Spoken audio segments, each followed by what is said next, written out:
कोई लोग बोले, भारत का कोई भी लोग बोले कि इस्लाम को मैं ख़त्म कर दूंगा, ख़त्म हो जाना चाहिए कोरोना जैसा, या क्रिश्चियनी को ख़त्म करना चाहिए, क्या कांग्रेस तब भी बोलेगा ये फ्रीडम ऑफ स्पीच है? Modi of north east, Yogi of north east. दोस्तों, ये हैं हेमंत बिस्वा शर्मा, असम के मुख्यमंत्री।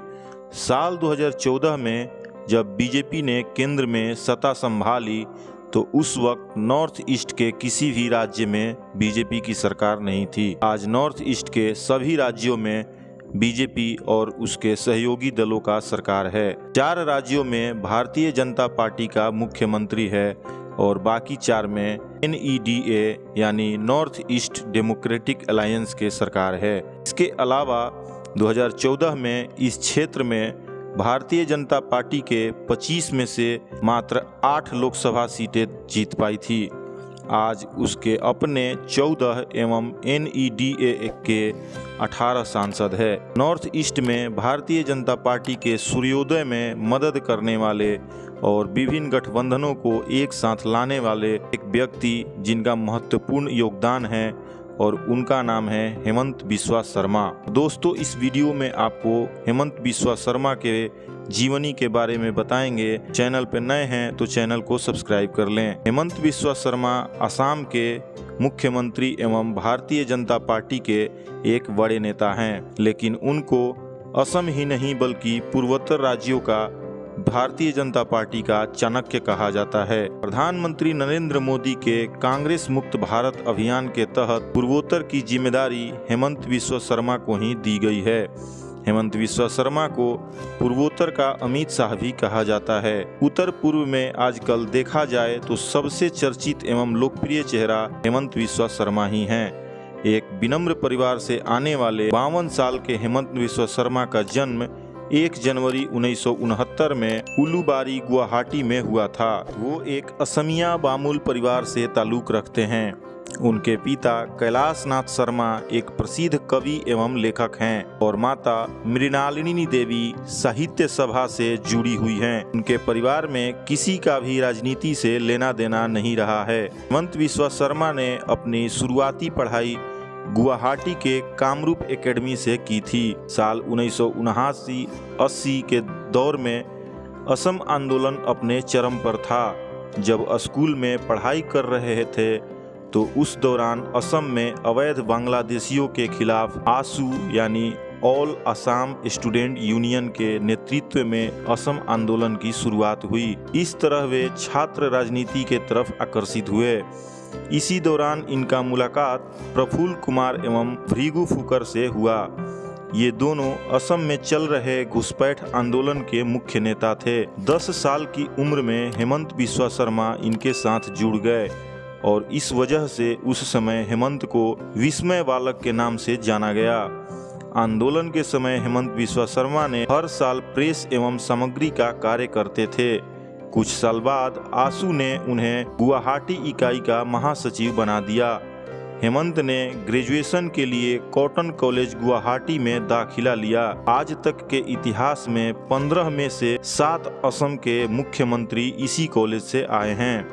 इनमें से एक हेमंत बिस्वा शर्मा जी भी हैं। 1992 में उन्होंने अपना राजनीति विज्ञान में पोस्ट ग्रेजुएशन किया और 3 बार कॉटन कॉलेज यूनियन सोसाइटी के महासचिव चुने गए थे। बाद में उन्होंने सरकारी लॉ कॉलेज से LLB किया और इसी बीच उन्होंने 1994 में कांग्रेस ज्वाइन कर लिया। हालांकि हितेश्वर सैकिया जो उस समय असम के मुख्यमंत्री थे के यहाँ हेमंत बिस्वा शर्मा का आना जाना पहले से ही था। उस समय हेमंत को छात्र और युवा कल्याण के लिए बनी राज्य स्तरीय सलाहकार समिति में हितेश्वर की मदद से सदस्य सचिव बनाया गया। यहीं से हेमंत बिस्वा शर्मा का पॉलिटिकल कैरियर शुरू हुआ।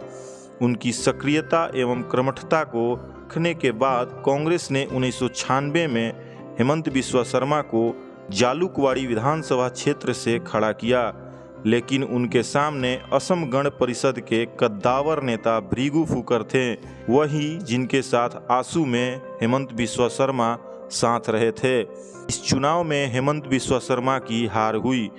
परंतु फिर भी हेमंत बिस्वा शर्मा 5 साल तक जालुकवाड़ी में लोगों की मदद करते रहे, जिस वजह से 2001 में भृगु फुकर को हराकर हेमंत बिस्वा शर्मा एक विधायक बन गए। शुरू में हेमंत कृषि एवं योजना मंत्री बने, लेकिन 2006 में उन्हें स्वास्थ्य एवं वित्त मंत्रालय जैसे कई बड़े बड़े पद भी मिले और वे धीरे धीरे राज्य में तरुण गोगोई के बाद दूसरे नंबर पर राजनीतिक हैसियत में आ गए। वे अपने काम से गोगोई के दाहिने हाथ भी बन गए। 2011 में पुनः चुनाव हुआ और गोगोई मुख्यमंत्री बने, हेमंता शिक्षा मंत्री बने और इसी बीच तरुण गोगोई के बेटा गौरव गोगोई की भी पॉलिटिक्स में एंट्री हुई। अब हेमंत बिस्वा शर्मा अपने आप को साइड होना महसूस करने लग गए। इसी बीच हेमंत बिस्वा शर्मा ने कांग्रेस के बड़े नेताओं से दिल्ली में मिलकर समझाया, परंतु इनकी किसी ने नहीं सुनी। जब 2014 में लोकसभा चुनाव में तरुण गोगोई के बेटे गौरव गोगोई को असम के कालियागोड़ सीट से कांग्रेस ने टिकट दिया, तब हेमंत बिस्वा शर्मा की बात हाईकमान ने भी नहीं सुनी, तो वे बीजेपी के नेताओं से संपर्क साधने लगे और अगस्त 2015 में उन्होंने भारतीय जनता पार्टी के अध्यक्ष अमित शाह के घर पर 10 विधायकों के साथ भारतीय जनता पार्टी की सदस्यता ले ली। साल 2016 के चुनाव में भारतीय जनता पार्टी ने हेमंत बिस्वा शर्मा को पार्टी का संयोजक बनाया और मोदी लहर के साथ असम में भारतीय जनता पार्टी की सरकार बनी, जिसमें हेमंत बिस्वा शर्मा की अहम भूमिका थी। 2011 में 5 सीट जीतने वाली भारतीय जनता पार्टी 2016 में असम में 60 सीटें जीती और भारतीय जनता पार्टी को गठबंधन को 86 सीटें मिली, परंतु सर्बानंद सोनोवाल मुख्यमंत्री बने। बीजेपी समझ गई कि नरेंद्र मोदी के कांग्रेस मुक्त भारत को हेमंत बिस्वा शर्मा ने नॉर्थ ईस्ट में सफल कर देंगे। इसीलिए 24 मई 2016 से हेमंत बिस्वा शर्मा नॉर्थ ईस्ट में भारतीय जनता पार्टी के अभियानों में लग गए।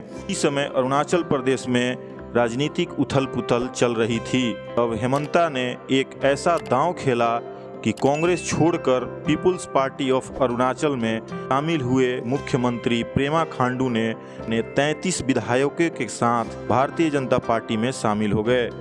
तब से अरुणाचल प्रदेश में भारतीय जनता पार्टी की सरकार चल रही है। इसी तरह 2017 में 60 सीटों वाली मणिपुर विधानसभा में कांग्रेस 28 सीटें जीतकर सबसे बड़ी पार्टी बनी, लेकिन भारतीय जनता पार्टी अपने 21 विधायकों के साथ आज भी वहां गठबंधन की सरकार का नेतृत्व कर रही है। त्रिपुरा जैसी राज्य में सरकार बनाने से लेकर मिजोरम, मेघालय, नागालैंड जैसे राज्यों में तक गठबंधन सरकार बनाकर कांग्रेस का सफाया करने में हेमंत बिस्वा शर्मा का पूरा हाथ है। आज भी उधर किसी स्टेट में पॉलिटिकल संकट मंडराता है तो हेमंत बिस्वा शर्मा को ही भेजा जाता है। वो अपनी मेहनत के साथ इन प्रदेशों के समस्याओं की समझ भी रखते हैं और उसी के साथ जबरदस्त रणनीति बनाकर काम करते हैं।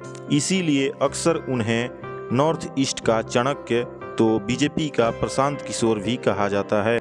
हेमंत बिस्वा शर्मा के दम पर ही भारतीय जनता पार्टी ने 2021 में असम में जीत हासिल की एवं हेमंत बिस्वा शर्मा मुख्यमंत्री बने। कांग्रेस ने उन्हें राजनीति में लाई, परंतु आज हेमंत बिस्वा शर्मा पूर्वोत्तर के राज्यों में कांग्रेस का ही सबसे बड़ा नुकसान कर रहे हैं। भारतीय जनता पार्टी का वो एक असम और नॉर्थ ईस्ट से दूर देश भर के राज्यों में चुनाव प्रचारक के रूप में एक स्टार प्रचारक के रूप में भी हैं एवं भारतीय जनता पार्टी के सबसे प्रसिद्ध मुख्यमंत्री में से भी एक हैं। तो दोस्तों, ये थी भारतीय जनता पार्टी के चाणक्य हेमंत बिस्वा शर्मा की कहानी। ये वीडियो आपको कैसी लगी कमेंट में ज़रूर बताएं और चैनल को सब्सक्राइब कर लें। धन्यवाद।